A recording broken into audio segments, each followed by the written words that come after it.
Coming up on 5 Minute News. Trump vetoes defense bill, setting up possible override vote.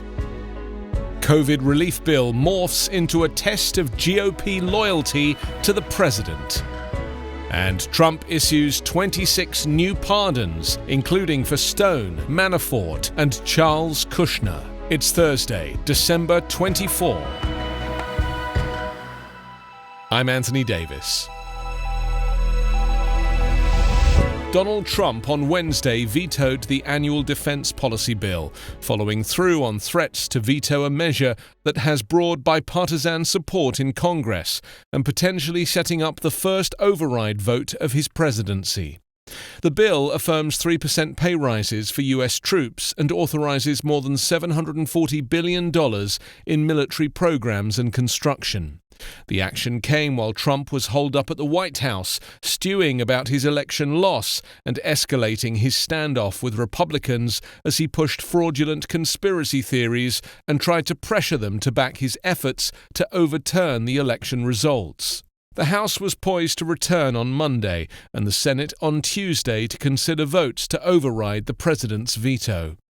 Trump's move provoked swift condemnation, with House Speaker Nancy Pelosi calling it an act of staggering recklessness that harms our troops, endangers our security, and undermines the will of the bipartisan Congress. Trump offered a series of rationales for rejecting it.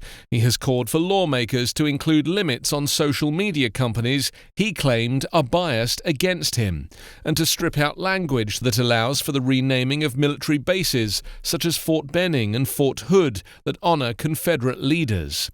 Without going into detail, Trump falsely claims the biggest winner from the defense bill would be China. Both the House and the Senate passed the measure by margins large enough to override a veto from the president. Trump has vetoed 8 bills previously, but those vetoes were sustained because supporters did not gain the 2/3 vote needed in each chamber for the bill to become law without Trump's signature. Senator Jack Reed of Rhode Island, the top Democrat on the Armed Services Committee, said President Trump clearly hasn't read the bill, nor does he understand what's in it. Threatening to tank Congress's massive COVID relief and government funding package, Donald Trump's theatrical demand for bigger aid checks for Americans is forcing Republicans traditionally wary of such spending into an uncomfortable test of allegiance. On Thursday, House Democrats, who also favor $2,000 checks, all but dared Republicans to break with Trump, calling up his proposal for a Christmas Eve vote. The president's last-minute objection could derail critical legislation amid a raging pandemic and deep economic uncertainty. His attacks risk a federal government shutdown by early next week. Republicans have resisted $2,000 checks as too costly. They've not said if they will block the vote. The president's last-minute objections are setting up a defining showdown with his own Republican Party in his final days in office. Rather than take the victory of the sweeping aid package, among the biggest in history, Trump is lashing out at GOP leaders over the presidential election for acknowledging Joe Biden as president-elect and rebuffing his campaign to dispute the Electoral College results when they are tallied in Congress on January 6th. Republican lawmakers traditionally balk at big spending, and many never fully embrace Trump's populist approach. Their political DNA tells them to oppose a costlier relief package, but now they're being asked to stand with the president. Of all Western democracies, the U.S. is the least generous to its people when it comes to financial support during this coronavirus pandemic, with neighbor Canada paying 75% of all furloughed workers' salaries. As Congress left town for the holidays, the year-end package was part of a hard-fought compromise, a massive 5,000-plus page bill that includes the COVID aid and $1.4 trillion to fund government agencies through September.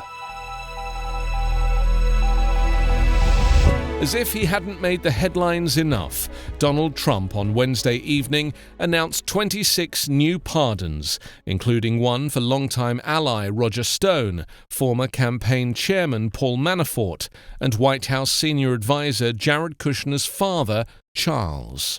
The pardons of Manafort and Stone reward two of the most high-profile and widely condemned former advisors of the president, both of whom were indicted by special counsel Robert Mueller, went to trial, and were convicted by juries of multiple crimes. Manafort, who is serving home confinement, initially agreed to cooperate with Mueller, then lied to prosecutors, while Stone never cooperated after lying to Congress to protect the president. Manafort spent close to 2 years in prison for bank and tax fraud, illegal foreign lobbying and witness tampering conspiracies before being released because of the COVID-19 pandemic, while Stone's sentence for obstruction of justice and threatening a witness was commuted by Trump earlier this year, days before he was set to surrender. Charles Kushner, meanwhile, had been prosecuted by then U.S. Attorney for New Jersey Chris Christie in the early 2000s for tax evasion, witness tampering, and illegal campaign contributions. He eventually pleaded guilty to 16 counts of tax evasion, 1 count of retaliating against a federal witness, his brother-in-law, and another count of lying to the Federal Election Commission. Beyond the high-profile pardons, Trump also pardoned more than 20 other criminals, including those who had pleaded guilty to various cybercrimes, firearm possession, and mail fraud. He also commuted the sentences of 3 others. Donald Trump's abuse of power and obstruction of justice is playing out at a time when coronavirus is at its most destructive across the country. Trump has chosen to ignore the pandemic in favor of causing chaos across the federal government, multiple attempts to subvert the election, and now pardoning the most disgraced of his closest allies, at a time when 54 million Americans are food insecure or facing eviction due to the pandemic. The president has effectively left his job, becoming a rogue operator within the White House. The seriousness of this situation cannot be underestimated. With a likely government shutdown imminent, Donald Trump, out of spite for his election loss, is punishing the American people by allowing the fall of the republic. You can subscribe to 5-Minute News on YouTube with your preferred podcast app. Ask your smart speaker or enable 5-Minute News as your Amazon Alexa flash briefing skill. Subscribe, rate, and review online at 5minute.news. 5-Minute News is an Evergreen Podcast covering politics, inequality, health, and climate, delivering independent, unbiased, and essential world news daily.